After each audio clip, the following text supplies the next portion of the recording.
দর্শক, আজকে আমাদের কড়া আলাপে অতিথি হিসেবে সম্মানিত অতিথি হিসেবে উপস্থিত আছেন স্টুডিওতে বাংলাদেশ জাতীয়তাবাদী ছাত্রদলের সাংগঠনিক সম্পাদক জনাব আমানুল্লাহ আমান, আছেন ঢাকা বিশ্ববিদ্যালয় ছাত্র সংসদ ডাকসুর সাধারণ সম্পাদক ও বাংলাদেশ ইসলামী ছাত্র শিবিরের কেন্দ্রীয় প্রচার সম্পাদক এস এম ফরহাদ, এবং আরও আছেন বাংলাদেশ ছাত্র ইউনিয়নের কেন্দ্রীয় সংসদের সহ সভাপতি মাইন আহমেদ। আপনাদের প্রত্যেককে স্বাগত জানাচ্ছি স্টার নিউজের কড়া আলাপে।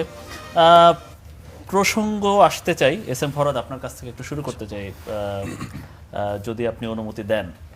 ফরহাদ ভাই, আসলে কি হয়েছে বলেন তো? আপনাদের একজন কেন্দ্রীয় নেতা জিসানের ভাগ্যে আসলে আমরা দেখেছি যে নিখোঁজের কথা শুনেছি, তাকে গুম চেষ্টার অভিযোগ আমরা পেয়েছি।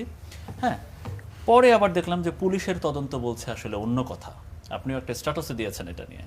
আসলে কি হয়েছে একটু ঘটনা একটু সংক্ষেপে একটু আমাকে অল্প সময় দিলে আশা করি আমি ক্লিয়ার করতে পারবো আমার ফিডব্যাক, এবং সহ আলোচকরা যারা আছেন তাদেরকে ধন্যবাদ জানাচ্ছি, এবং আশা করি ওনারা শুনলেও কোনো ব্যতিক্রম বললে ওনারা একটা ফিডব্যাক দিতে পারবেন। শুরু করি। এখানে যখন আপনি এই ঘটনা জিজ্ঞেস করবেন, অনেকগুলো স্টেক হোল্ডার এখানে সাথে আমাকে ব্যাখ্যা করতে হবে। ছাত্র শিবির, ব্যক্তি জিসান, পুলিশ, সব কিছু মিলিয়ে প্রথম যে ব্যাপার সেটি হচ্ছে, যখন কোনো নিখোঁজের ঘটনা ঘটবে বা সামওয়ান মিসিং ঘটনা ঘটবে যাকে আমি কমিউনিকেট করতে পারছি না, আমি তার ফ্যামিলি আদার্স, আমার দায়িত্ব হবে নাগরিক হিসেবে পুলিশকে ইনফর্ম করা যে সামওয়ান মিসিং, তাকে আমরা পাচ্ছি না, তাকে বের করে দিতে আপনাকে হেল্প করেন। তখন আমরা যেটাকে জিডি বলি, সাধারণ ডায়েরি করা হয়। ঠিক জিসান যখন মিসিং, তাকে যখন পাওয়া যাচ্ছে না, তার ব্যাপারে পরিবারের সদস্যরা সকাল থেকে যোগাযোগ করে পুলিশের সাথে, সেখানে যায়, তারপর জিডি করে। তো এটা স্বাভাবিক প্রক্রিয়া। এরপরে আমাদের যে সংগঠনের একজন মেম্বার, সে তার ব্যাপারে আমরা নিখোঁজ, তাকে খুঁজে দেওয়ার জন্য আমরা সেদিক থেকে আমরা বিবৃতি দিয়ে আমরা ফিডব্যাক জানাই যে একজন নিখোঁজ, এবং পুলিশের সহযোগিতা চাই। পুলিশের রিসেন্ট উদ্যোগগুলো আমাদের কাছে রহস্যজনক, আমরা এই ওয়ার্ডটা ইউজ করছি। এখন আসি কেন ঘটনা ঘটে। আগের দিন রাত থেকে আমরা মিসিং পাই, তারপরের দিন সকালে তারা পরিবারের সদস্যরা একদম সকালে যায় থানায়। থানার ওসি ইনফর্ম, তিনি আসবেন, ভালো কথা। তিনি আস্তে আস্তে দুপুর 12টা গড়ায়। তো আমরা যখন দেখি একটা থানা গুরুত্বপূর্ণ কেস, এরকম একটা কনসার্ন যাওয়ার পরে 4 ঘন্টা সময় লাগিয়ে দেয়, প্রায় 10টা অলমোস্ট বেজে যায় জিডির কপি রেডি করতে। তো তখন আমাদের কাছে সাসপেক্টেড মনে হয়। তো ধারাবাহিকভাবে অনেকগুলো কাজ এভাবে ঘটতে থাকে যেগুলো খুবই সাসপেক্টেড আমাদের কাছে। যেটা এরপরে দেখি যে পুরো ঘটনা আমি বলছি। তো আমাদের সাধারণত এই ধরনের যে কোনো কেসে আমরা যেটা করি, পুলিশকে ইনফর্ম করা কাজ, পুলিশ খুঁজে বের করবে বা আমরা হেল্প করবো, কোঅপারেট করবো, এভাবেই শেষ হওয়ার কথা। আর এরপরে অপরাধের আলাপ আসলো, যে একজন নারীর নাম বললো, সেই নারীর সাথে বেশ কিছু অপরাধের ঘটনা উল্লেখ করলো। এখন আমরা যখন দেখি সেই নারীকে সেদিন বিকেল 5টা থেকে বাসায় গিয়ে উঠায় নেওয়া হয়, পুলিশ 15-20 জন সদস্য বাসায় গিয়ে তাকে উঠায় নেয়। উঠায় নিয়ে গিয়ে ডিবির জিম্মে, পুলিশের জিম্মে রাখা হয়। রাখার পরে তারপরের দিন ওই দিন সারা রাত রাখা হয়, পরের দিন সারা রাত রাখা হয়। এটা একটা পুলিশের বিবৃতি। এটা হচ্ছে ওই দিন রাত 1:38 বিবৃতিটা মিডিয়াতে দেয়। সেখানে পুলিশ লেখে যে ভিকটিম অমুক, তার নাম উল্লেখ করে লেখে যে, এখানে ভিকটিমের নাম অলমোস্ট 11 বার উল্লেখ করছে এই বিবৃতিতে। তো বলে যে ভিকটিম অমুক থানায় হাজির হয়ে মামলা করে। কিন্তু বিপরীতে আমরা খোঁজ নিয়ে দেখি যে পুলিশ 15-20 জন পুলিশ গিয়ে তাকে বাসা থেকে উঠে নেওয়ার সময় যখন ফ্যামিলি মেম্বারস তার সাথে যেতে চায়, কাউকে যেতে দেওয়া হয়নি। প্রশ্ন হচ্ছে, আমি জাস্ট এক মিনিট সময় নেব। আপনি যেহেতু শুরু থেকে ঘটনাটা বলছেন, তার মানে পুলিশ যে তদন্তের বিষয়টা বলছে সেটাও আপনারা খোঁজ খবর করেছেন নিশ্চয়ই। তাহলে এইটা কি পরবর্তীতে এটার সত্যতাকে আপনারা পেয়েছেন? না, আমি জাস্ট এক মিনিটে শেষ করবো আপনার উত্তর সহ। তো যখন এরকম বারবার ঘটনা ঘটে এবং রাতের বেলা যখন পুলিশ আবার জিসানকে পাওয়ার পর তার সাথে আমাদের কথা বলতে না দেয়, আমাদের সব সোর্স বন্ধ। মেয়েকে আটকে রাখা হয়েছে, ছেলেকে আটকে রাখা হয়েছে, যে কেসগুলো পুরো কেস সাসপেক্টেড। আমাদের সংগঠনের স্ট্যান্ড হচ্ছে, স্বাভাবিকভাবেই সংগঠন যদি আমরা মোরাল গ্রাউন্ড থেকে কথা বলি, অলওয়েজ কথা বলি, আমাদের ব্যাপারে নেতিবাচক কখনোই কেউ আশা করে না। ইভেন ছাত্র দলের ভাইয়েরাও আমাদের ব্যাপারে আশা করে না, কেউ হয়তো আশা করে না। সেদিক থেকে আমরা অনৈতিক যে কোনো বিষয় থাকলে তার বিরুদ্ধে সাথে সাংগঠনিক স্ট্যান্ড নেই। এবং দুটো ব্যাপার, একটা হচ্ছে যেমন অন্যান্য সংগঠনে প্রেম করাটা ইজি বা নর্মালি দেখা হয় অ্যাজ ইউজুয়াল, আমাদের সংগঠন ইভেন প্রেমের ব্যাপারে আমরা স্ট্রিক্টলি দেখি। যদি প্রেমও করে এক্সট্রা ম্যারিটাল নয়, বিবাহ বহির্ভূত যে কোনো প্রেম দেখা হলে আমরা তাদের সাথী পদ বা সদস্য বাতিল করে দিই। এটা আমাদের স্ট্যান্ড, আমাদের জায়গা থেকে। সেজন্য দেশের নাগরিকেরা আমাদের ব্যাপারে একটা ইতিবাচক ধারণা প্রত্যাশা রাখতে চাই। তো যখন এই কেস আসছে, এরকম যে কোনো কেস আসলে, প্রেমের কথা আসলেও আমরা এই অ্যাকশনে যাই সাধারণত। সেখানে যেহেতু গুরুতর কেস আসছে, পুলিশ যদি আমাদেরকে হেল্প করে যে আসলে কি, আমরা বলেছি যে যদি এরকম কোনো অনৈতিক অপরাধ করে থাকে, ক্রাইম, তাহলে আমরা শুধুমাত্র তার বিরুদ্ধে যাবই না, বরং ভিকটিমকে আমরা সকল প্রকার আইনি সহযোগিতা করব। এটা আমাদের রেগুলার স্ট্যান্ড, যে আমাদের কোনো সাংগঠনিক কেউ যদি ক্রাইম করে তার বিরুদ্ধে স্ট্যান্ড নিবই, ভিকটিমকে আমরা সকল সাপোর্ট দেবো। আর অনৈতিক প্রেম ইস্যুতে যে কোনো কোনো সাথী সদস্য প্রেম ইস্যুতে যদি জড়ায় থাকে এবার আমরা ফিডব্যাক দেখি, ফিডব্যাক অ্যানালাইসিস করি। ফিডব্যাক যেটা হলো পুলিশের দিক থেকে এই ধরনের বারবার এই ফিডব্যাকগুলো আসছে, কথা বলতে না দেওয়া, আটকায় রাখা, ইনফরমেশন ব্লক করে দেওয়া, কোনো কিছু আমাদেরকে জানতে না দেওয়া। তারপরে এরপরে দেখা যায় যে মামলার কপি, মামলায় প্রেস রিলিজ রাত 1টা বাজে দিয়ে দিল, এরপরে গ্রেফতার দেখাইলো, গতকালকে সারাদিন পর্যন্ত মেয়েকে আটকায় রাখা হলো, বেরোতে দিল না। তো সব ব্লক করার পাশাপাশি এরপরে দেখি বিএনপির ভাইয়েরা মাশাআল্লাহ বিক্ষোভ মিছিল করতেছে। মানে এটা স্বাভাবিক। কেন স্বাভাবিক? বিক্ষোভ মিছিল স্বাভাবিক আমি বলি, ছাত্র শিবিরের ব্যাপারে স্বাভাবিকভাবে আপনি উদাহরণ দিলে বুঝবেন যে সাদা কাপড়ে যখন কালো দাগ লাগবে এটা খুব ভালো দেখায়, একটা কলমের কালি লাগলে দূর থেকে দেখা যায়। ছাত্র শিবিরের ব্যাপারে এইসব যখন আশা কেউ নাগরিকরা করে না। এ ধরনের ঘটনা যদি প্রেম, আমরা বলেছি যে প্রেমের ব্যাপারটা আমরা ভেরিফাই করেছি কীভাবে, যখন সব সোর্স বন্ধ, মেয়ের বোন আমাদেরকে বলেছে যে আমরা এটুকু জানি যে সম্পর্ক ছিল, এই ফ্যামিলিও কনফার্ম করে প্রেমের সত্যতা পেয়ে আমরা তাকে বহিষ্কার করি। কিন্তু ফিডব্যাক, নাগরিকদের ফিডব্যাক আমরা ওয়েলকাম করি, যারা আমাদের ক্রিটিক করেছেন। ছাত্র শিবিরের আপনার ভালো প্রত্যাশা করেন, ক্রিটিক করতে পারেন, কিন্তু ছাত্রদল যখন বিক্ষোভ মিছিল করে এবং বিএনপি যখন এটা এলাকায় মিছিল করে আমরা তখন অবাক হই। আমার কাছে এখানে প্রায় 400টা ধর্ষণের কেস আছে লাস্ট 2 ইয়ার্সের, সবগুলো ছাত্রদল কর্তৃক বা বিএনপি কর্তৃক এরকম। আমি সবগুলো আপনাদের পড়ে শোনাবো একটু পরে, নেক্সট পড়বে। তো যে পার্টি ইভেন এমন কেস সংঘবদ্ধ ধর্ষণ, সেই দর্শনের তদন্ত কমিটিও করে নাই। আমি একদম ডকুমেন্টেড দেখাবো, একদম নিউজ সহ আমার বক্তব্য দেখাবো না, পত্রিকা দেখাবো। তো আবার যখন দেখি ওই ঘটনা, আজকে দেখেছেন যে পুলিশের একটা ধর্ষণের ঘটনা, পুলিশকে বরখাস্ত করছে, গ্রেফতার করে নাই, রিপিটেডলি এগুলো চলে। আর আমার যখন সব সোর্স বন্ধ করে দিবেন, আটকে দেবেন, আমি তো পুলিশকে সন্দেহ করবোই। তখন আপনি ওপেন রাখেন সোর্স, আমাকে জানতে দেন। তো এই প্রক্রিয়াগুলো, রেসপন্সগুলো খুবই হতাশাজনক ছিল। আজকে দেখলাম প্রথম আলো রিপোর্ট করেছে একটু আগে যে চোখ খুলছেন না তিনি। তারপর আমরা ডক্টরকে ফোন দিলাম, আমার কাছে আপনি স্ক্রিন কারেন্টগুলো আমি প্লে করতে পারবো। ডক্টর বলছে আমরা প্রথম আলোকে এই ধরনের কোনো কমেন্টই দিই নাই। তাহলে এই ধরনের কোনো কমেন্ট না দিলে প্রথম আলোর সাথে নিউজ করছে যে সে নাকি অভিনয় করছে, চোখ খুলছে না ধরনের। তো আমার যদি মিডিয়া ট্রায়াল হয়, বিষয় নিয়ে কথা না বলি, আপনি একটা জিনিস, আমার যদি মিডিয়া ট্রায়াল হয় ভাই, আমার যদি পুলিশও এই ধরনের সোর্স বন্ধ রাখে, আমার যদি অপোজিশন পলিটিক্যাল পার্টিতে পলিটিক্স মানে, তখন তো আমাকে স্ট্যান্ডার্ড, আমাকে সোর্স ওপেন করতে হবে। এই হচ্ছে, হ্যাঁ বলে যে আমরা আবার আসছি। আপনারা প্রাথমিক সত্যতা পেয়েছেন, বহিষ্কার করেছেন, ছাত্রদল মিছিল করেছে, এতে আপনারা খুশি হয়েছেন, একটা ভালো জিনিস শুনে অবশ্যই আমি 10 সেকেন্ড নেব। ছাত্রদলটা খুশি হয়েছে এই কথা শুনে আপনারা এসএম ফরাদ আবার আপনার কাছে আসবো। আপনারা ছাত্র শিবির একজন নেতার এই কর্মকাণ্ড নিয়ে আপনারা মিছিল করেছেন বিভিন্ন ক্যাম্পাসে। আজকে সংসদেও স্বরাষ্ট্রমন্ত্রী এই বিষয়ে কথা বলেছেন। একজন ছাত্র রাজনীতির একজন নেতা, সহকারী আন্তর্জাতিক বিষয়ক সম্পাদক, তার এরকম একটা কর্মকাণ্ড নিয়ে মহান জাতীয় সংসদের একেবারে প্রথম সেশনে স্বরাষ্ট্রমন্ত্রী বিষয়টা তুলেছেন। এটা নিয়ে অনেক আপত্তি হয়েছে ওই সময় বিরোধী দলের তরফ থেকে। এটা আসলে কিভাবে দেখেন? এটা কি দরকার ছিল সংসদে এই বিষয়টি তোলা? ধন্যবাদ আপনাকে, যারা স্টার নিউজে দেখছেন সবাইকে আমার ব্যক্তিগত পক্ষ থেকে ধন্যবাদ, কৃতজ্ঞতা, সহ আলোচক যারা আছেন সবাইকে ধন্যবাদ, শুভেচ্ছা। দেখুন, এসএম ফরাদ একটা সংগঠনের দায়িত্বশীল জায়গায় আছেন। উনি শিবিরের যেরকম নেতা, উনি ডাকসুর প্রতিনিধি। তো যেই বিষয়টি নিয়ে ছাত্রদল কথা বলেছে, উনি পুরো আলোচনার মধ্যে সেই বিষয়টি একেবারে ওই বিষয়ে কোনো কথাই বলেননি। এই ঘটনা যখন আমাদের দৃষ্টিগোচর হয়, আমরা কিন্তু কেউ ব্যক্তিগত আক্রমণ অথবা শিবিরের এই করেছে সেই করেছে এগুলিতে আমরা যাইনি। বিষয়টা হচ্ছে এখানে যখন ওনারা এই বিষয়টি জ্ঞাত হলেন, এরপরে উনি সহ জামাতের সম্মানিত আমির প্রত্যেকে একটা স্পর্শকাতর বিষয়ে কথা বলেছেন। সেই বিষয়টি উনি এখানে উল্লেখ করেন না। এটা দুঃখজনক যে গুম নিয়ে কথা বলেছেন। শেষ করতে দেন। গুম নিয়ে কথা বলেছেন, অর্থাৎ যেই গুম খুনের বিরুদ্ধে এদেশের মানুষ দীর্ঘ ফ্যাসিবাদ বিরোধী আন্দোলন করেছে, ওনারা আমরা সবাই গুমের বিরুদ্ধে, এবং বিএনপি জামাতের অসংখ্য নেতাকর্মী এই গুমের শিকার হয়েছে। অর্থাৎ একজনকে পাওয়া যাচ্ছে না বা কয়েক ঘন্টার জন্য সে মিসিং, ঠিক আছে, আইনের আশ্রয় নেবে, আইন তাকে খুঁজবে, কিন্তু বিরোধী দলীয় নেতা যখন স্ট্যাটাস দিয়ে এইটার জানান দেয় এবং ওনারা প্রত্যেকে দায়িত্বশীল জায়গা থেকে যখন এটাকে দেশে আবার গুমের কালচার ফিরে এসেছে, আপনারা বলেছেন তো, আপনারা লিখেছেন, ঠিক আছে, না লিখি নাই, আপনাদের হাজার হাজার নেতা কবি লিখছেন, আছে বলতে জামাতে আমি কি কোড করছেন না, ওখানে আছে না আসলে আছে তো শব্দটা, ঠিক আছে। আবার সেই সংস্কৃতি ফিরে আসছে কিনা, ঠিক আছে, সেটা নিয়ে আমরা কথা বলেছি। এবং দেখেন, যদি ওনারা এই কি বলে, 1 ঘন্টার জন্য সে মিসিং, ঠিক আছে, আইনের আশ্রয় নেবে, আইন তাকে খুঁজবে, কিন্তু বিরোধী দলীয় নেতা যখন স্ট্যাটাস দিয়ে এইটার জানান দেয় এবং ওনারা প্রত্যেকে দায়িত্বশীল জায়গা থেকে যখন এটাকে দেশে আবার গুমের কালচার ফিরে এসেছে, আবার সেই সংস্কৃতি ফিরে আসছে কিনা, ঠিক আছে, সেটা নিয়ে আমরা কথা বলেছি। এবং দেখেন, যদি ওনারা জিশান নাকি জিশান যদি ওনারা যে জিশানকে বহিষ্কার করলেন, তাহলে এই যে গুম ফেরত ভাইয়ের উপর ওনারা জুলুম করলেন কিনা সেটা আমার কাছে মনে হচ্ছে ওনারাই মনে হয় জুলুম করেছেন।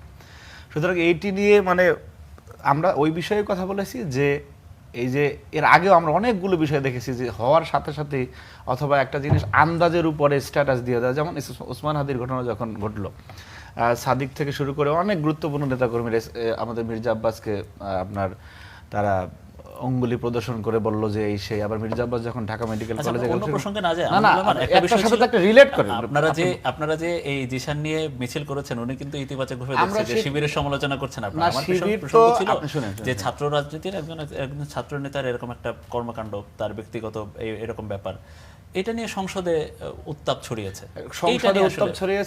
সালাউদ্দিন আহমেদ নিজেও একজন গুমফেরত মানুষ, ঠিক আছে। এই বিষয়টি আমরা এটা নিয়ে কথা বলেছি যে আপনার কেউ দেখেছে আত্মগোপনে গেল, তাকে মানে জামাতের আমিরকে যদি ওনারা মনে করেন যে উনি দেশের একেবারে সাধারণ মানুষ, তাহলে আমাদের কোনো আপত্তি নেই।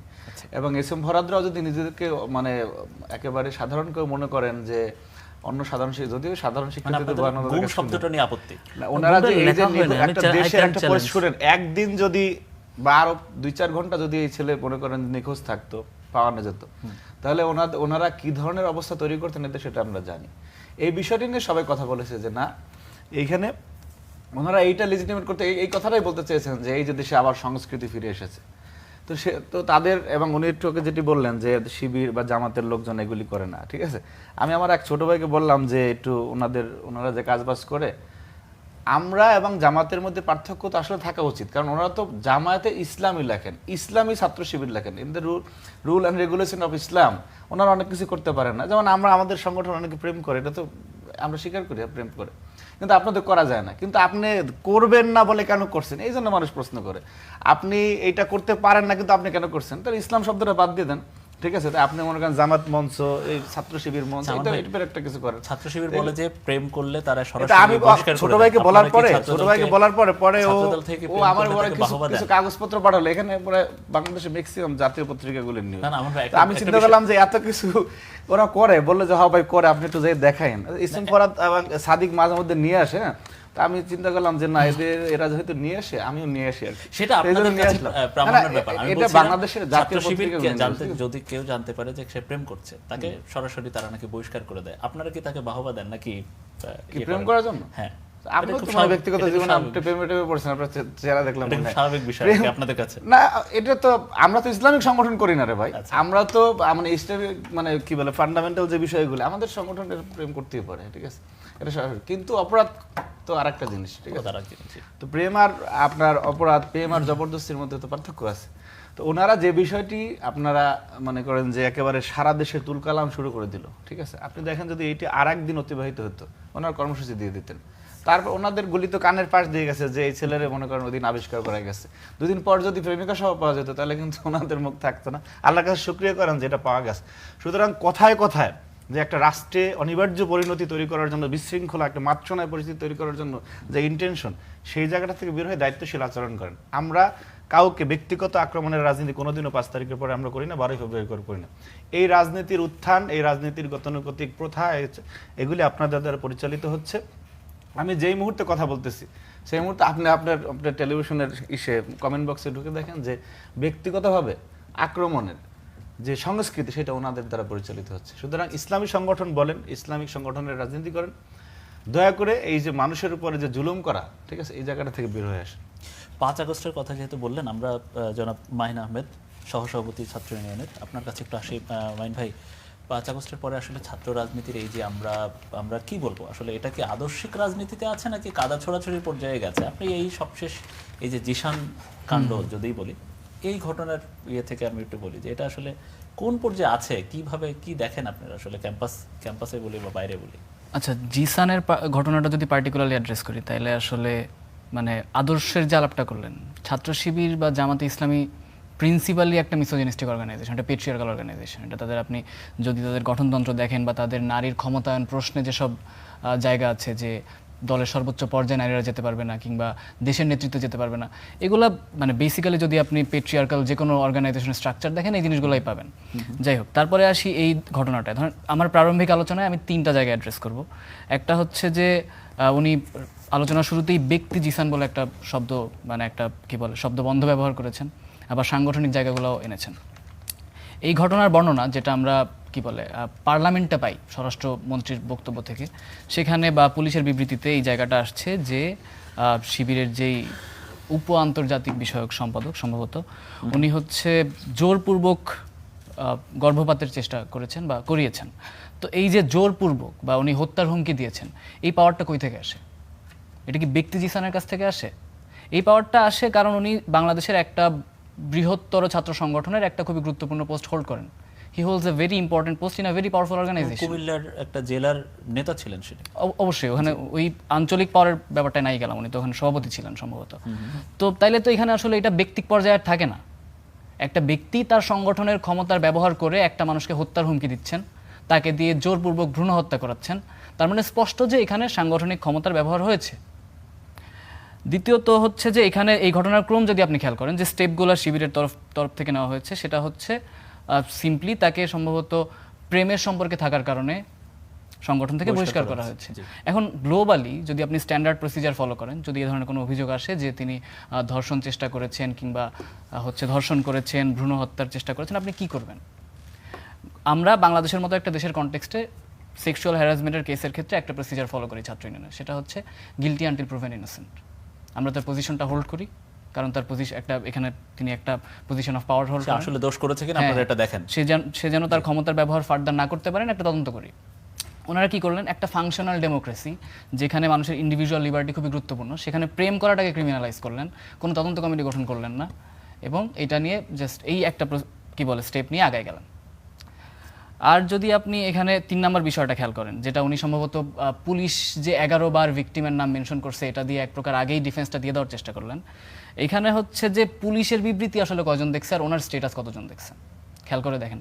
এটা একটা মানে উনি যে ভিকটিমের পরিচয়টা প্রকাশ করে দিয়েছেন, this is equitable to criminal offence. Police করে থাকলে পুলিশ একটা অফেন্স করছে, এটার ব্যাখ্যাটা কি বলেন? এই যে এইটার করার মাধ্যমে ভিকটিমকে সিম্পলি একটা মিসোজিনির দুনিয়ায় ইন্ট্রোডিউস করে দেওয়া হয়েছে। সেটার প্রমাণ আমরা কালকে পাইছি, এবং এটা ঘটার পর থেকে শিবিরের অ্যাক্টিভিস্টরা তাকে ইচ্ছামতো স্লাট শেম করতেছে, একটার পর একটা ভিডিও আসতেছে, সাহাবীদের প্রেম করার রেফারেন্স টেনে নিয়ে আসা হচ্ছে, এগুলো ফেসবুকে আমরা দেখতেছি।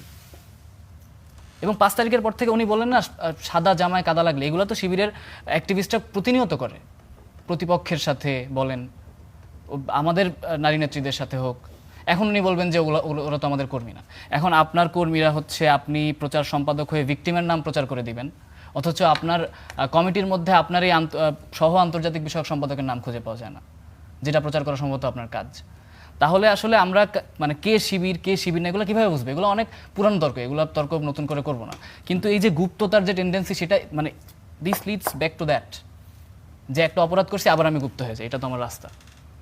কাজে এই পুরো বিষয়টা তো শিবিরের যেই নেচার, সেই নেচারটা আরো একবার নতুন করে এক্সপোজড হয়। আপনারা বলেন যে কোনো আলোচনা হইলেই আমরা হচ্ছে যে অতীতে ফিরে যাই, 71-এ ফিরে যাই, কারণ প্রত্যেকটা বার তো ওই নেচারটাই ইনহেরেন্ট যে পেট্রিয়ার্কাল মিসোজিনিস্টিক নেচার, সেটাই সামনে চলে আসে। আপনাদের বেশ কিছু বিষয় আপনি উত্থাপন করেছেন। এস এম ফরহাদ, একটা বিষয় জানতে চাই। আসলে সাধারণত বলা হয়ে থাকে না যে নিষিদ্ধ জিনিসের প্রতি মানুষের একটু আকর্ষণ হয়তো থাকে।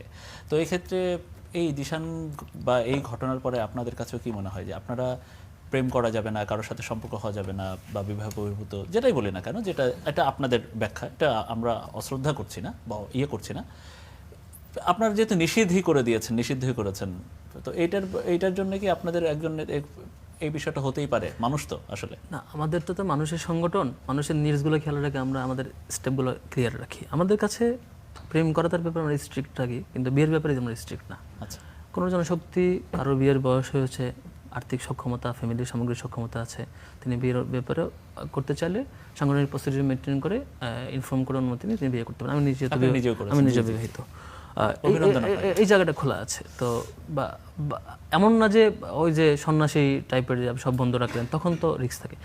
এখন আসি জিসানের ইস্যুতে। জিসানের বেলায় ধরে নিলাম পুলিশের সকল বক্তব্য সত্য, হাইপোথেটিক্যালি, যুক্তির খাতিরে।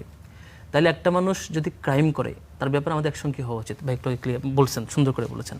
এখন ইস্যু ইজ আমি যখন আমার কাছে আপনি সকল ইনফরমেশন বন্ধ রাখেন, মেয়েকে আপনি উঠাই নিয়ে গেছেন, কথা বলতে দিচ্ছেন না, ছেলেকে উঠাই নিয়ে গেছেন, কথা বলতে দিচ্ছেন না, দুই জায়গায় আপনার ঘন্টার পর ঘন্টা দিনের পর দিন জিম্মায়।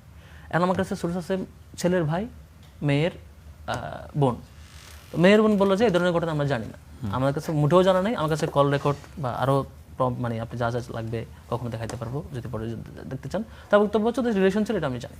তাহলে যেটুকু আমার কাছে আমি তথ্য পেয়েছি সেটুকু আমার অ্যাকশন নিতে হবে, সেটুকু আমি অ্যাকশন নিয়েছি। বাকিগুলো পুলিশও যদি আমাদেরকে হেল্প না করে, ছেলেকে উঠায় নিছে মানে বুঝি না। ছেলে পাওয়া যাওয়ার পর থেকে মানুষের আপনারা বলতেছেন যে নিখোঁজ, আমরা আইনের আশ্রয় নিচ্ছে, পুলিশ তাকে মানে ধরে তাকে সাথে ছেড়ে দিবে। আমান ভাই আমি বলি না, একটা হচ্ছে আপনি হাসপাতালে তাকে উঠায় নেওয়ার শব্দ রাখছেন, না ওঠায় না বলতে জিম্মায় রাখা, আমি ওয়ার্ডটাই বলেছি, এর আগেও বলেছি। যাই হোক, যখন আমরা বলেছি যে আমাদের কথা বলতে দেন অন্তত, ইভেন যদি মামলা, ইভেন এখন তো মামলা রুজু হয়েছে, এখন তো চাইলে তার আইনজীবী যেতে পারে, স্টিল কথা বলতে পারেনি। আচ্ছা, তাহলে আপনি যদি কথা বলতে না দেন মোটেও, আমার তো ফিডব্যাকটা লাগবে। আমরা হচ্ছে ধরেন কেউ, আমরা বললাম যে মুখ নিখোঁজ, আপনি বলতেছেন সে আত্মগোপনে, তাহলে সে নিখোঁজ না আত্মগোপনে, তার কাছ থেকে আমার ফিডব্যাক লাগবে না, আপনি তার সাথে আমার কথা বলতে দিবেন না। তাহলে আমার ফিডব্যাকটা কি হবে? জানার আগে আপনারা তো দেশ নারায়ণলেন। শুনেন, কেন ভাই আমাকে বলতে দেন না ভাই। একটু আগে বললেন যে হচ্ছে স্বরাষ্ট্রমন্ত্রী বক্তব্য কোট করছেন, উনি ধরেই নিয়েছিলেন গর্ভপাত ট্রু, মানে স্বরাষ্ট্রমন্ত্রী বক্তব্য ট্রু। পুলিশও অলরেডি বিচারকের কাজ সম্পন্ন করে ফেলছে। পুলিশ বিবৃতিতে বলতে গিয়ে যখন প্রশ্নোত্তর পর্ব আসছে, সাংবাদিকরা কোয়েশ্চেন করছেন যে আপনার বক্তব্য হচ্ছে তাদের ইন্টারকোর্সের ডেট হচ্ছে 20 তারিখ এবং গর্ভপাতের ডেট হচ্ছে 5 তারিখ না 7 তারিখ, মানে 15 দিনের মধ্যে ইন্টারকোর্স এবং গর্ভপাত দুইটাই হয়েছে, এটা ফিজিবল কিনা।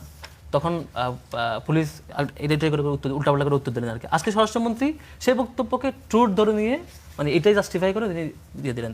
মাহিন ভাই এটা সোর্স হিসেবে উল্লেখ করলেন। তাইলে একটা মানুষ, উনি এর আগে কিন্তু প্রিন্সিপাল একটা বলে ফেলেছেন যে একটা মানুষ যখন অভিযুক্ত হবেন তার প্রুফ হওয়ার আগ পর্যন্ত ওনারা এটা দেখতে চান।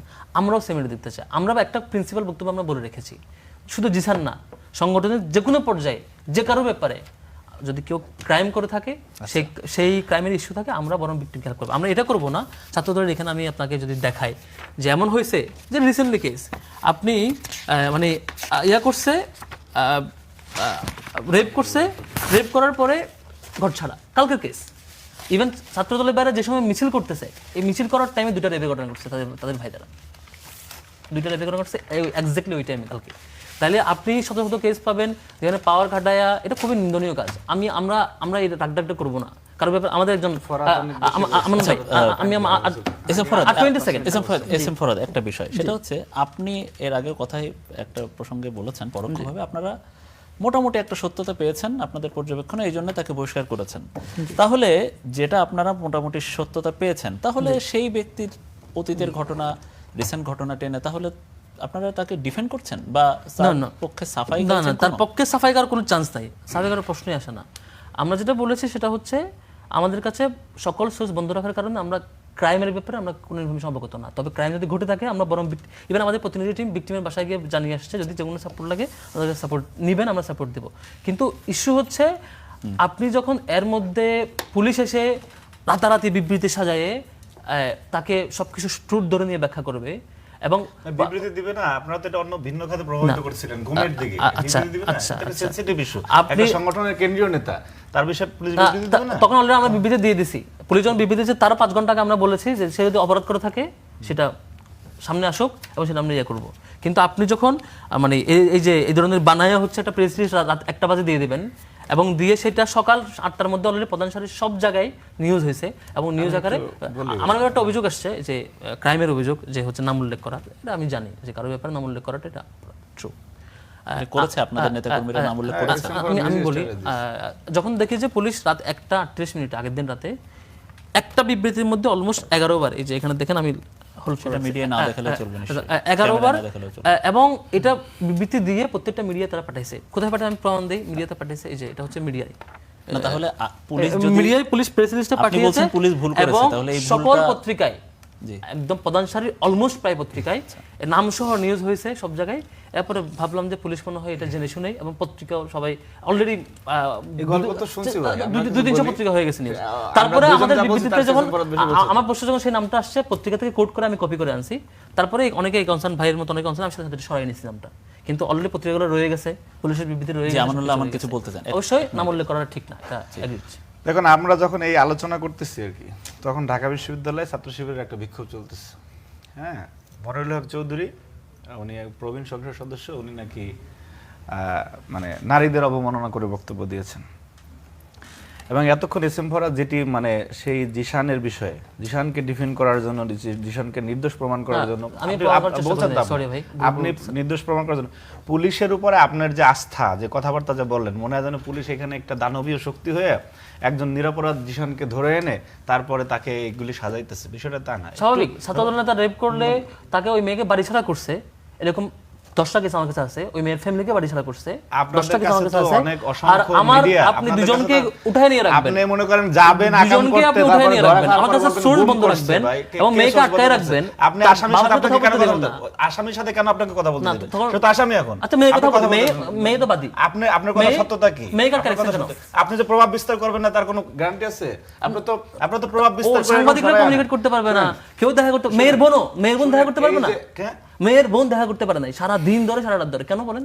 আপনার কাছে বলছে? হ্যাঁ, আমাকে রেকর্ড আছে, রেকর্ড শোনাবো, লাইন এড করেন, আমি এখন এড করতে ভাই, যদি লাইন এড করেন আমি মেয়ের বোনের রেকর্ড শোনাবো যে আমরা যা চেষ্টা করছি। আপনারা পারেন না, আমার কাছে আছে, একজন মানুষ অপরাধ করছে স্বীকার করেন। আপনাদের সমস্যাটা কোন জায়গায়? সমস্যা হচ্ছে একদম টপ টু বটম, তারা মনে করে যে তারা একেবারে জান্নাতি লোক, তারা কোনো অপরাধী করতে পারে। মানুষ তো ভাই ভুল করতে পারে, পুলিশ পাঠিয়ে সবাইকে ব্লক রাখবে, মিডিয়াতে সিন্ডিকেটেড নিউজ করবে, সবকিছু করবে, আর আমাদের ইনফরমেশন সোর্স ব্লক রাখবে। আমরা যদি স্ট্যান্ড নেই, আমরা সিরিয়াস স্ট্যান্ড নেব। আপনি অনেকক্ষণ বলেছেন, আদর্শিকভাবে এই হিপোক্রেসি তৈরি হয়েছে। ওনাদের আপনার আদর্শের জনক সৈয়দ আবুল আলা মওদুদী, ঠিক আছে, সেখান থেকে এই যে মানে কপটতা, এই যে ভণ্ডামি, সেখান থেকে ভণ্ডামির একদম লিগেসি, ধারাবাহিকতা সেখান থেকে শুরু হয়েছে। আমি একটু পিছনে যাই, উনি তো অনেকক্ষণ বলেন, আমাকে প্লিজ সময় দেবেন। কিন্তু আপনার এই জামাতের যিনি প্রতিষ্ঠাতা, তিনি, তার নেতৃত্বে পাকিস্তানের বিরোধিতা করা হয়েছিল, অর্থাৎ পাকিস্তান জন্মের 16 বা 17 দিন পরে তিনি পাকিস্তানের একটি জাতীয় টেলিভিশনে বললেন যে আমি, ইকবাল এবং জিন্না, অর্থাৎ উনি, আল্লামা মওদুদী, ইকবাল এবং জিন্না, এই তিনজন মিলে ওনারা পাকিস্তান স্বাধীন করেছেন। অর্থাৎ কিন্তু সময় তো সে আমার এই জায়গায় আসতেছি, কপটতা কোথা থেকে শুরু হয়েছে, বদনামি, এই যে স্ববিরোধিতা, তারা বিরোধিতা করে তারপরে আবার বললো যে আমরা করেছি। এরপরে মনে করেন একটা ছোট্ট উদাহরণ দিই, আপনি যে আদর্শের উপর চলেন, সেই আদর্শের উপর আপনার রাজনীতি পরিচালিত হয়, সেই আদর্শ নিয়ে আমি কথা বলবো না। এই আদর্শ তো বাংলাদেশের মানুষের জানা উচিত। আল্লামা মওদুদীর 9 জন সন্তান ছিল, 6 ছেলে 3 মেয়ে, এর ভিতরে একজন নাম হায়দার ফারুকী। তিনি তার বইয়ে বলেছেন, এবং সর্বশেষ 2013 সালে ঢাকায় একটি সমকালে উনি সাক্ষাৎকার দিয়ে গেছেন। সেখানে উনি বলেছেন যে আমার বাবা, অর্থাৎ আল্লামা মওদুদীর কথা বলেছেন, তিনি আমাদেরকে জামাত থেকে এমনভাবে দূরে রেখেছেন, একজন মদ ব্যবসায়ী তার নিঃসন্তানকে মদ থেকে দূরে রাখার জন্য, অর্থাৎ নিজে ব্যবসা করবে কিন্তু তার সন্তান মদ স্পর্শ করবে না, এভাবে জামাত থেকে তাদেরকে দূরে রাখছে। আল্লামা মওদুদীর 9 সন্তানের কেউ কোনো সময় জামাত করে নাই। তো যে দল করে জান্নাতে যাওয়া যায়, আপনি চান না যে আপনার নিজের সন্তান জান্নাতে যাক, সে করে না। সে থেকে শুরু করে আজকে পর্যন্ত ওনাদের পরবর্তী যে আধ্যাত্মিক পুরুষ অধ্যাপক গোলাম আজম, তার নামের সামনে একটা অধ্যাপক আছে, তিনি 3 বছর রংপুরের কারমাইকেল কলেজে শিক্ষকতা করেছেন। 3 বছর শিক্ষকতা করে কোনদিন অধ্যাপক হওয়া যায় না। অর্থাৎ এই যে একটা ডিগ্রি লাগাইছেন বুয়া, এই জায়গায় আসতেছি। এরপরে আজকের ওনাদের যে সেক্রেটারি জেনারেল জনাব অধ্যাপক মিয়া গোলাম পরোয়ার হিসেবে আমরা অনেকদিন জানতাম, সেই গোলাম পরোয়ার, সে খুলনার ডুমুরিয়ার একটা অখ্যাত কলেজে 2-3 বছর শিক্ষকতা করছে, সেও নাকি অধ্যাপক হয়ে গেছে। অর্থাৎ এখান থেকে শুরু করে এই পর্যন্ত আপনি প্রত্যেকটা স্ট্যান্ডে আজকে ওনাদের মিছিল দেওয়া উচিত ছিল। যদি শোনেন, যদি ইসলামকে ভালোবাসতো, যদি আল্লাহর নবীকে ভালোবাসতো, আশারা মুবশশারা যারা সাহাবীদেরকে ভালোবাসতো, আজকে ইসলামী ছাত্র শিবিরের কর্মসূচি দেওয়া উচিত ছিল। ওনাদের একজন যে আপনার টেলিভিশনে বা ওনাদের পক্ষে জিশানের বিরুদ্ধে কর্মসূচি দেওয়া উচিত ছিল, ওনাদের পক্ষে ন্যারেটিভ দেয় একজন আপনার কি বলে ইউটিউবার আছেন, নামটা আমি ভুলে গেছি, এখন বের করতেছি জানেন। সেই লোক বলেছে যে আল্লাহর নবীরাও প্রেম করতো, নবীরাও অন্যর বউকে নিয়ে আসতো, সাহাবীরাও প্রেম করতো, সাহাবীরাও অন্যের বউকে নিয়ে আসতো। সেই লোক সারাদিন জামাতের পক্ষে ডিফেন্ড করে। এই বিষয়ে তো ওনার কোনো বক্তব্য দেন নাই। মনিরুল হক চৌধুরী কি ইশারা ইঙ্গিত করে কথা বলেছেন? এবং মনিরুল হক চৌধুরী শোনেন, এই যে বিএনপির যে একটা অভ্যাস আছে, যে দায় নেওয়ার, বিএনপির অভ্যাস আছে অপরাধ স্বীকার করার, অথবা ভুল করলে সেটা ইনস্ট্যান্ট। তিনি সংসদের সাথে সাথে বলেছেন যে এই শব্দটা আমার ভুল হয়েছে, এবং তিনি সে নিজে ওইটা এক্সপান্ড করতে বলেছেন। অর্থাৎ একজন বয়োবৃদ্ধ মানুষ সে নিজে বলেছেন যে এটা আমি ঠিক আছে, একটা আমার কথাটা বলা ভুল হয়ে গেছে, এটা আপনি এক্সপ্লেন করে ফেলেন। সেই বিষয়টি নিয়ে ওনারা কর্মসূচি দিয়েছেন। কিন্তু আল্লাহর নবীর সম্মান নিয়ে যে কথা বললো, সাহাবীদেরকে যারা মানে এই দর্শকের জায়গা পর্যন্ত নিয়ে কথা বললো, সেই বিষয়ে ইসলামী ছাত্র শিবির আজকে কোনো প্রোগ্রাম দেয় না। কিন্তু কতটা প্রতিহিংসা পড়ে এবং কপটতা, কতটা ভণ্ডামি ওনাদের কার্যক্রম পরিচালিত হয়। আজকে যদি এই জিশান যদি একদিন না পাওয়া যেত, এই যে একদম ওনাদের আমির থেকে শুরু করে কর্মী পর্যন্ত যেভাবে ঝাঁপায় পড়ছিল সারা দেশে, যে নিখোঁজের সংস্কৃতি, গুমের সংস্কৃতি আবার বাংলাদেশে চলে আসছে, সেই দায় ওনারা নিত না তো। শুধুমাত্র একজনকে স্বীকার করেন যে না আমাদের মধ্যে আপনাদের মতো তো ওইরকম নিয়ে আসতাম না, কোনো সময় আমি কোনোদিন নিয়ে আসি না। এই টেলিভিশন টক শো তো কয়েকবার এই যে ফরাত এরকম মনে করেন দেখায় কথা বলছে। আমি চিন্তা করলাম যে মানুষের ব্যক্তিগত বিষয় এভাবে সামনে নিয়ে আসার কি দরকার। এরকম শত শত প্রমাণ আছে যে আপনার এই যে দেখেন একসাথে 3 নারীর সাথে সম্পর্ক, শিবিরের আপনার গভীর রাতে প্রবাসী করে শিবির নেতা আটক, ধর্ষণ চেষ্টার অভিযোগে জামান নেতা আটক। প্রত্যেকটা বাংলাদেশের প্রথম সারির পত্রিকা জামান নেতা এই চেষ্টা এরকমের 200-300 আমিও নিয়ে আসছি। মানব কণ্ঠে কুমিল্লা ছাত্রীদের যৌন অভিযোগে, হয়রানির অভিযোগে জামাত নেতা আমরা তো টেলিভিশন টক শোতে মানুষের ব্যক্তিগত বিষয় এভাবে নিয়ে আসার চেষ্টা, অপরাজনীতি আমরা করি না। ওনারা বাংলাদেশের যে রাজনৈতিক সংস্কৃতি, শিষ্টাচার, এগুলি সমস্ত কিছু ওনারা ধ্বংস করে ফেলেছেন। ওনারা একজন মানুষ, সাংবাদিক থেকে শুরু করে যে কোনো পেশার, আপনি আজকে শিবিরের বিরুদ্ধে একটা স্ট্যাটাস দিয়ে দেখেন না, আপনার মা বাবা তোলে যদি কথা না বলে এই দায় নিয়ে এখান থেকে এদেশ থেকে চলে যাব।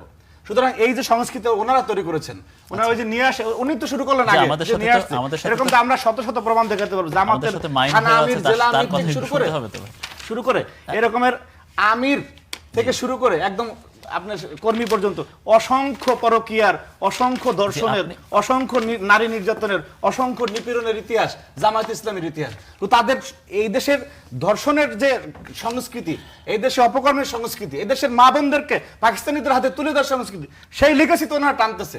সুতরাং এই যে ইসলামিক সংগঠনের কথা বলে এগুলি বাদ দিতে হইব। জামাত মঞ্চ, ছাত্র শিবির মঞ্চ এই নামে কিছু করলে ইসলাম ওনাদের কাছে রক্ষা পাইছে। সুতরাং ইসলামের কথা বলে এই অপরাজনীতি এগুলি বন্ধ করতে হবে। আমান ভাই আমাদের সাথে আরেকজন অতিথি আছে, তার কথা আমরা একটু শুনবো। তার আগে আপনার কাছে 1 মিনিটের একটা প্রতিক্রিয়া জানবো।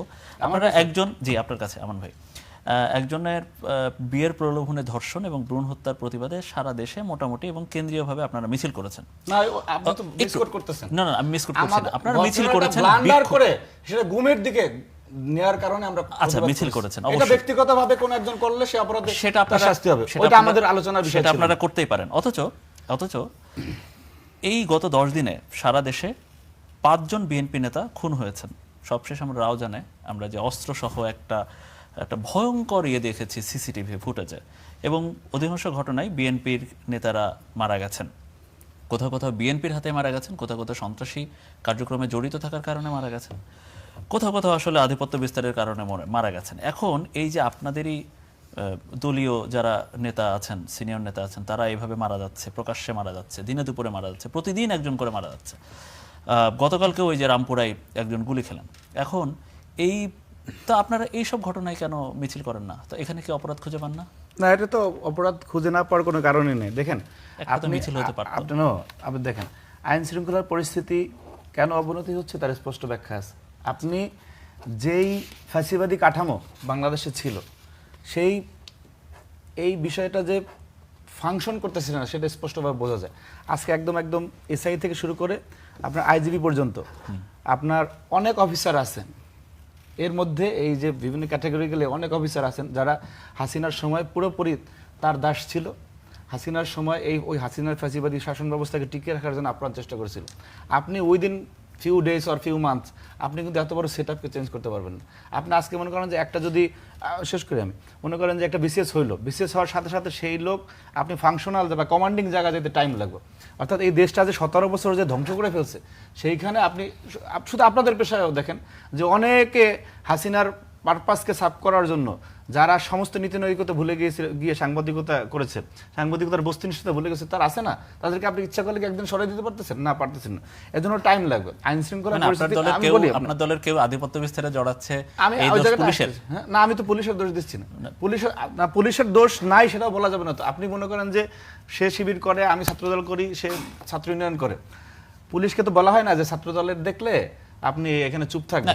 আপনি from the very first day of this government এই সরকার কিন্তু আমি সরাসরি বলি, আমাদেরকে একটা প্রোগ্রামে চেয়ারম্যান মহোদয় ডাকছিলেন, আমরা লাঞ্চ করছি একসাথে। সেইখানে আমাদের সামনে একটা ফোন আসছে তার কাছে যে ট্রাফিক একজন মন্ত্রীর গাড়িকে ঘুরাই দিচ্ছে আর কি। তখন চেয়ারম্যান মহোদয় মাননীয় প্রধানমন্ত্রী উনি একটা শব্দ চয়ন করেছেন, ওটা আমি না বললাম, আইনের বিষয়ে বলছে মন্ত্রী হোক যে হোক তাকে ওই পথে আসতে দেওয়া যাবে না। ঠিক আছে, এখন এই যে মনে করেন শুনেন দায়িত্বশীল জায়গা থেকে আমরা আপনার উত্তর পেয়েছি এবং ইতিবাচক উত্তর পেয়েছি, ধন্যবাদ। আমরা একটু মাইন আহমেদ আপনার কাছে আসতে চাই। আজকে সংসদে একদম শুরুতে সংসদ অধিবেশনে স্বরাষ্ট্রমন্ত্রী যেটা করেছেন, তিনি খুশির সংবাদ দিয়েছেন যে সাবেক আইজিপি এবং বহু অপরাধের অভিযোগ তার বিরুদ্ধে তিনি গ্রেফতার হয়েছেন দুবাইতে। পরবর্তীতে তিনি এই জিশানের ঘটনাটা উল্লেখ করেছেন।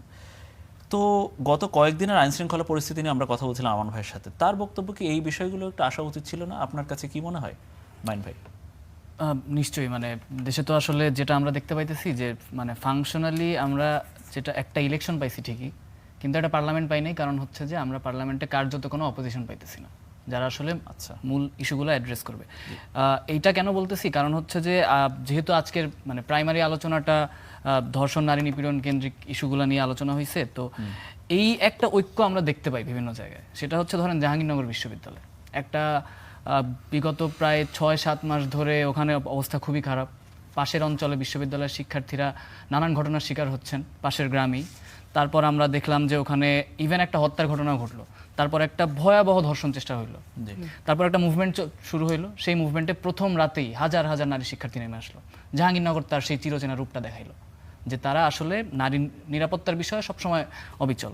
তারপর আমরা দেখলাম যে সেখানে যে দায়িত্বশীল ব্যক্তি, যিনি 6-7 মাস ধরে অর্থাৎ বিশ্ববিদ্যালয়ের প্রক্টর ক্রমাগত ব্যর্থতার পরিচয় দিয়ে যাচ্ছেন, তার পদত্যাগের দাবি উঠলো এবং সেই স্লোগানে জাহাঙ্গীরনগরের হাজার হাজার মেয়ে সুরও মিলাইলো।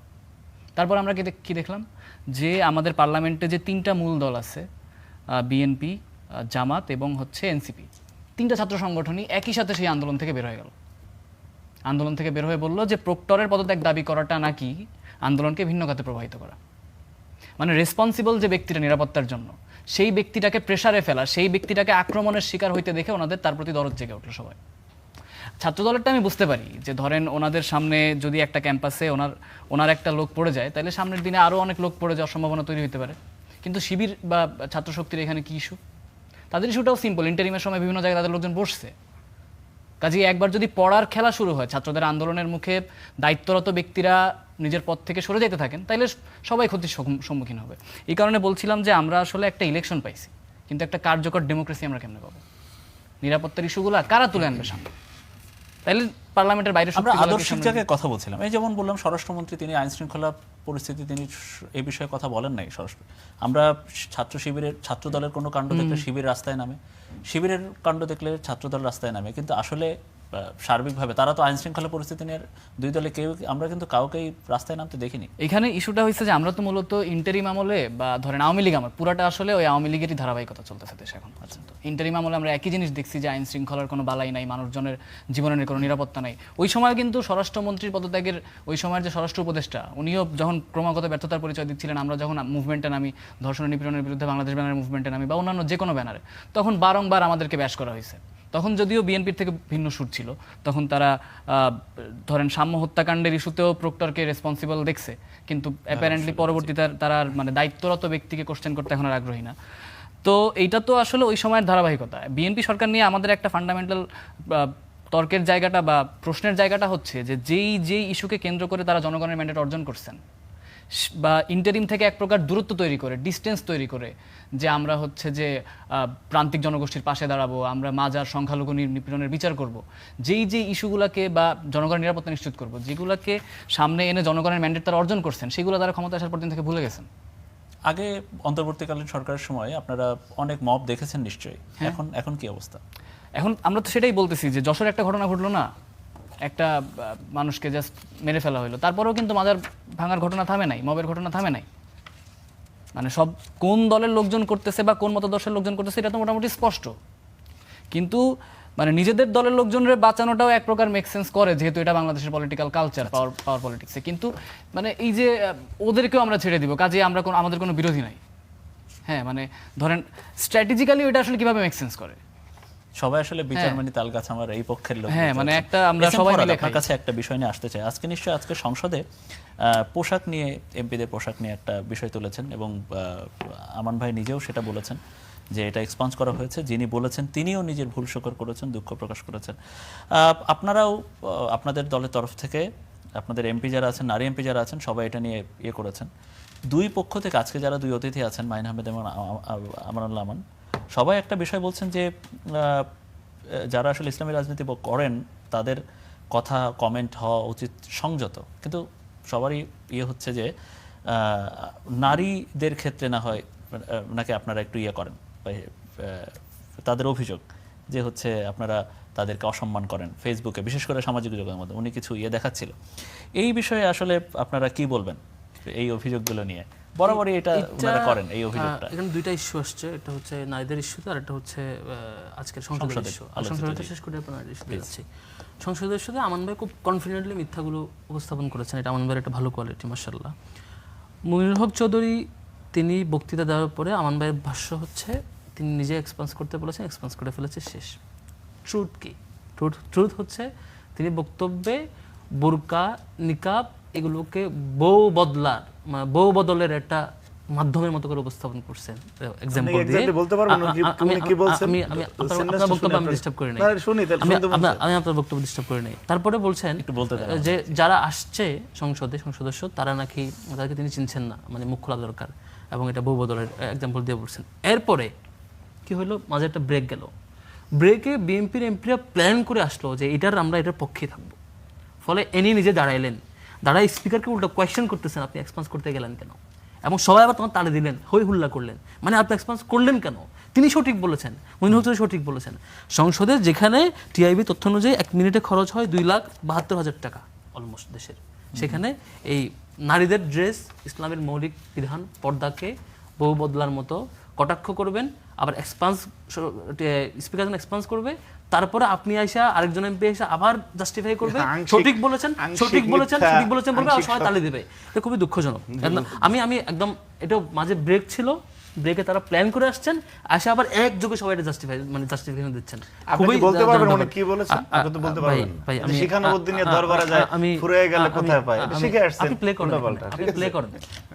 এটাই বলছে যে বুরকা পরে আসছে, তার ভাইয়ের ওয়াইফকে নিয়ে উদাহরণ, একজন বিরোধী দলীয় উপনেতা তার ওয়াইফকে নিয়ে উদাহরণ দিচ্ছেন, তাদের বউ বদল করে আসছেন না, কেন বুঝবো কেমনে? হিসাব করে আসছে। এই টার্মটা ইউজ করছেন মনুরাগ চৌধুরী। ভাই আমি আপনাকে ডিস্টার্ব করে নাই, না উনি অনেক দুষ্টমি করে কথা বলেন। ওকে, আমি আপনাকে ডিস্টার্ব করে নাই আমান ভাই, আমি আলাপে আসি। এরপরে যেটা বলেছেন যে মেয়েদের নিয়ে কথা বলা, দেখেন ট্রুথ যেটা, সংগঠন ছাত্র শিবির শুরু থেকে এখন পর্যন্ত আমরা আমাদের বোনদেরকে সর্বোচ্চ সম্মান জানিয়ে আসছি। আমরা আমাদের জনশক্তিদেরকে গ্রুমিং করার চেষ্টা করি যে যাতে এই পর্দার জায়গাগুলো আমাদের কর্মী সাথী সদস্য যে পর্যায়ে, প্রত্যেকটা পর্যায়ে তারা ভাবে আমরা চেষ্টা করি, আমাদের মতো সব হাইয়েস্ট চেষ্টা করি। হ্যাঁ, এখানে যদি মানবিক দুর্বলতার সাথে কেউ মিসিং কিছু করে, এলোমেলো কিছু করে, তাদের নৈতিক কোনো পদস্থলন হয়, সেক্ষেত্রে আমরা সাংগঠনিক ব্যবস্থা রেগুলারই নেই, যে কোনো সাথী সদস্যের বিরুদ্ধে আমরা সাথে তার সাথে পদবাতিল করা বহু নেওয়া হয়েছে, বহু। আমার বিশ্ববিদ্যালয়ে ধরেন যে কেউ প্রেম করলো, হ্যাঁ কেউ প্রেম করলো, মানবিক দুর্বলতা সে প্রেম করতে পারে, সে যখন করবে। আমরা প্রেম ইস্যুতে কথা বলছি না, আমরা সামাজিক যোগাযোগ মাধ্যম সহ নারীদেরকে হয়রানিমূলক মন্তব্য, স্ট্যাটাস পোস্ট, গালাগালি কিংবা পয়েন্টটা আমরা প্রেস রিলিজে আনুষ্ঠানিকভাবে জানিয়েছি। আপনারা যে কোনো পর্যায়ে জনশক্তি ব্যাপারে আমাদেরকে যখন ইনফর্ম করবেন, আপনার এই পর্যায়ে তমুক এই জায়গায় গালি দিয়েছে, এটা করেছে, সাথে সাথে তার ব্যাপারে আমরা ব্যবস্থা নিই। ইভেন আমরা প্রেস রিলিজ দিয়ে আনুষ্ঠানিকভাবে ইমেলও ঘোষণা করেছিলাম, এই ইমেল আমাদেরকে জানাবেন। এর প্রেক্ষিতে বেশ ভালো সংখ্যক, কিছু সম্ভবত 10 থেকে 12টা সংখ্যা এরকম ইমেল পরপর আসছিল সবার বিরুদ্ধে, গত বছরের ঘটনা বলছি, মানে 5 আগস্টের পরপর, সাথে সাথে আমরা ব্যবস্থা করে নিয়েছি। আমরা এই জায়গায় খুবই স্ট্রিক্ট, কেউ যদি আমাদের অনলাইন নীতিমালা ভায়োলেট করে, আমাদের একটা অনলাইন নীতিমালা আছে জনশক্তিদেরকে আমরা দেই যে এগুলো ফলো করা লাগবে, সেগুলো যদি কেউ ভায়োলেট করে আমরা ব্যবস্থাটা স্ট্রংলি নিই। এখন আমাদের প্রয়োজন সহযোগিতা চাইবো, আমাদের কাছে যদি এরকম 1টা 2টা 100টাও প্রমাণ থাকে আমাদেরকে পাঠাবেন, যখনই পাঠাবেন তখনই আমি স্ট্যান্ড বাই এটার বিরুদ্ধে স্ট্যান্ড নেব, সেটা আমাদের ক্লিয়ার। সেটা নিয়ে আমরা তর্ক বিতর্ক বহু করেছি, ফিডব্যাক আপনাদেরকে দিয়েছি, এটা নিয়ে আরেকটা আলাপ হইতে পারে। আমি দর্শনের আলাপে আসি। আমান ভাই হচ্ছে 2-3টা রেফারেন্স বলছেন, তার মধ্যে ভাই বলি না, একটু বলি না, মানে 2-3টা টাইটেল শিরোনাম পড়েছেন, শিরোনামের মধ্যে একটাতে শিবিরের নাম বলেছেন। আমি এখানে চ্যালেঞ্জ করছি, এইটা শিবিরের কোনো পর্যায়ের কোনো এই ধরনের ঘটনা সংঘটিত, এটা আমি ঘটনা জানি, এবং এরপরে আমরা চ্যালেঞ্জ করেছিলাম যেটা ফ্যাক্ট চেক করেন, তারপরে ফ্যাক্ট চেক করা হয়েছে, শিবিরের কেউ না, দাড়ি টুপি পড়ছে দেখেই সাথে সাথে ফটো কার্ড বানাইয়া তার শিবির বানাই দেওয়া হয়েছে। এরকম হাজারো কেস আছে, দাড়ি টুপি বলে কেউ ক্রাইম করলো, তারা জামাত নেতা, শিবির নেতা, শিবিরের কর্মী বানাই। আপনি নিউজটা এখানে চ্যালেঞ্জ করছি, এখানে ভাই সাংবাদিক আছে, ভাই রোল প্লে করবে এটা, এখানে যদি এটা প্রমাণিত হয় আমি আপনার যে কোনো কথা মেনে নেব, যেটা শিবির নেতা বলেছেন, এটা এখানে ফ্যাক্ট চেক হবে। একটু আগে যেটা শিরোনাম, যেটা শিবির নেতা বলেছেন, শিবির নেতার একটা ঘটনা, এটা ভাই এখানে 3 নারীর সঙ্গে প্রেম, শারীরিক সম্পর্ক করে শিবিরের পক্ষে ভোট চাইলেন জবি শিক্ষার্থী, না ওটা না, শিবির নেতা ধর্ষণ যেটা বলছেন,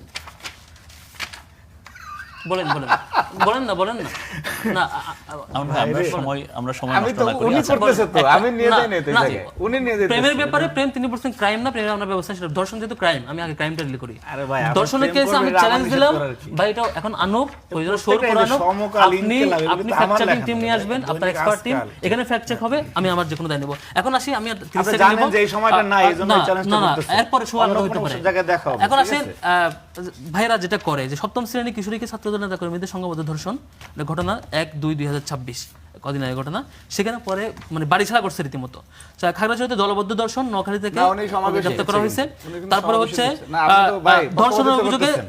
আমি তো পড়তে পারতাম না সবশেষ এরকম। আমান ভাই এই আপনার ঈদ কাছে আসি। ভাই, সবশেষ ভাই, একটা আমি শেষ করব। মূলত আমার কাছে আপনারা যদি ধর্ষণ, ভাই, ব্যভিচার, জেনা ইত্যাদি করেন, ভাই মানুষের তো দুঃখ থাকতো না, কিন্তু দুঃখ এক জায়গায়, ওই যে ইসলামিক লাগাইছেন এই আমান জন্য। ভাই, মুশকিল হচ্ছে, আমি যেটা অ্যালার্মিং মুশকিল হচ্ছে, আপনার কর্মীরা যখন ধর্ষণ করবে, আপনি পুলিশ দিয়ে ওই লোকজনকে এখানে বাড়ি ছাড়া করবেন, আর আপনার নেতারা কেউ এগুলি করলে বানানো তদন্ত গল্প। কমিটিও করবেন না। বিএনপিতে এই ডাকসুদের ধরনের, প্রার্থী। শুনেন, এই ধরনের কোনো ঘটনা এই সরকার বা বিএনপির ইতিহাস এরকম নাই যে অপরাধ আমানুল্লাহ আমান, প্রশ্রয় সবশেষ এটা নাই, শেষ পর্যন্ত ছাত্রের আত্মহত্যা আছে। ঘটনা হচ্ছে 3/6/2026। শেষ পর্যন্ত ছাত্রদল নেতা তাকে এমন পেরেশানি দিয়েছে ধর্ষণের পরে, ওই বিরিয়ানি বাজারের ঘটনা।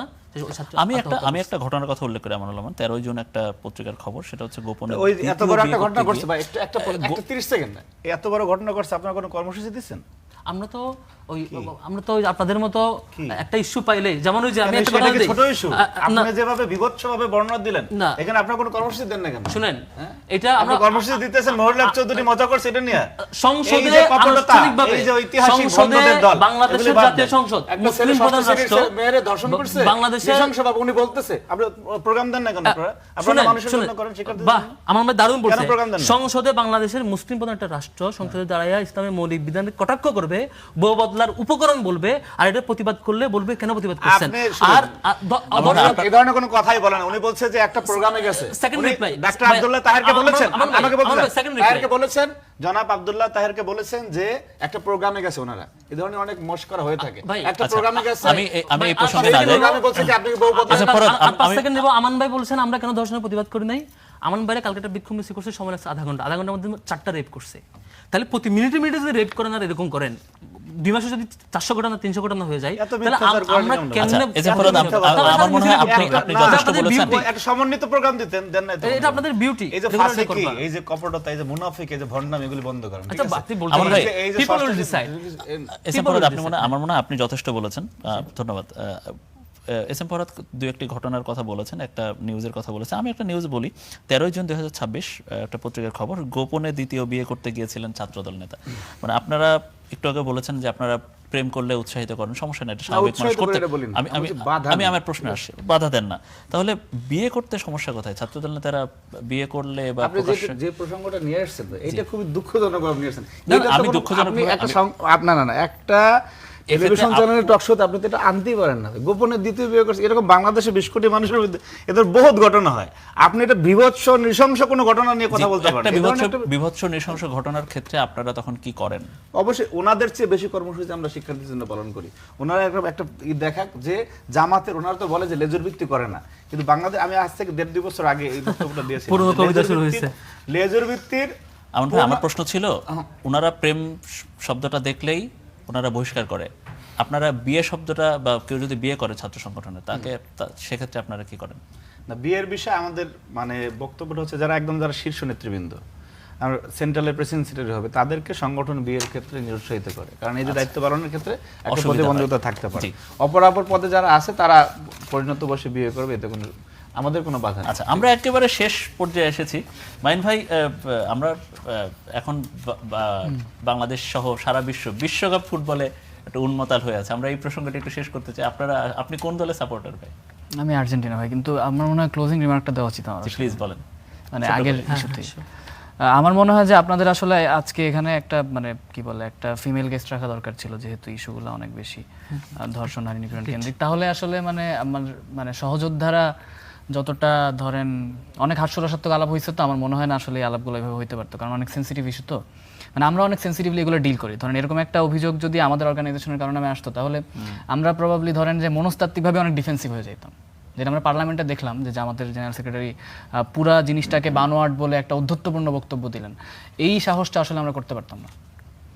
বা ধরেন এইটা আমরা দেখি যে বাংলাদেশের স্টেটাস কো, বাংলাদেশের ধরেন এই পলিটিক্যাল স্টেটাস কো যেটা বর্তমানে যে বাংলাদেশের ক্ষমতাসীন দল বা বিরোধী দল, মানে বাংলাদেশের যে কি ভয়ানক পরিস্থিতি, ধরেন মানে নারী নিরাপত্তার, যে আমরা ক্যাম্পাসে দেখতেছি আন্দোলন হইতেছে সারা বাংলাদেশে। ইন্টারিমের আমলে আমরা দেখছি যে অসংখ্য ধর্ষণ বিরোধী আন্দোলন হয়েছে, কিন্তু আমরা প্রবলেমের কোনো সলিউশন বের করতে পারিনি, ন্যূনতম কোনো development. This is really sad যে আমরা একটা পলিটিক্যাল কালচার গ্রো করতে পারতেছি না যেখানে সবাই মিলে আমরা এই এজেন্ডাগুলোকে ওয়েপনাইজ করা কিংবা পলিটিসাইজ করা বাদ দিয়ে একটা প্রপার একটা সাস্টেইনেবল সলিউশনের দিকে আগাবো, এদিকে আমরা যেতে পারতেছি না। কারণ আমার পলিটিক্যাল পার্টিগুলো, আমাদের দেশের পলিটিক্যাল পার্টিগুলো ফিলোসফিক্যালি এই জিনিসটাকে মানে একটা কি বলে অ্যান্টি পেট্রিয়ার্কাল বাংলাদেশ বানানোর দিকে আগাইতে চাইতেছে না নানান কারণ।